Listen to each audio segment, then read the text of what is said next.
ሰላም እንዴት ናችሁ? ስሜ ሩሃማ ምርሻዬ ግዛው ይባላል።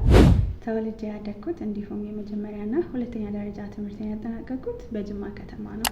በመቀጠልም የመጀመሪያ ዲግሪ በባዮቴክኖሎጂ ከጎንደር ዩኒቨርሲቲ በጥሩ ውጤት አጠናቅቄያለሁ። በቅርቡ በስዊድን ሀገር በሪሶርስ ሪከቨሪ ባዮቴክኖሎጂ እና ባዮኢኮኖሚ የማስተርስ መርሃ ግብር ላይ ተቀባይነትን አግኝቻለሁ።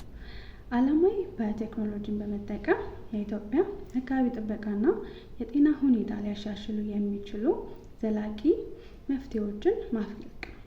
በተጨማሪም በግብርናና በእንስሳት እርባታ ላይ የባዮቴክኖሎጂን እውቀት ማሳረፍ እንዲሁም ደግሞ የራሴን አሻራ ማሳረፍ እፈልጋለሁ።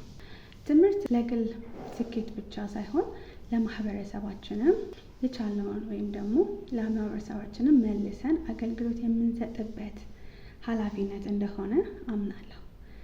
ስለዚህ በዚህኛው በመጀመሪያ ዙር የቡና ስኮላርሺፕ ተሳታፊ ነኝ። እንዲሁም ደግሞ ሌሎች ወጣቶች ይሄንን የቡና ስኮላርሺፕ ተጠቃሚ እንድትሆኑ በዚሁ አጋጣሚ ጥሬን አስተላልፋለሁ። እንዲሁም ሌሎች ሀሳቤን የምትጋሩ ልትደግፉኝ የምትፈልጉ በሙሉ ቦት እንድታደርጉኝ በዚሁ አጋጣሚ አስተላልፋለሁ። አመሰግናለሁ።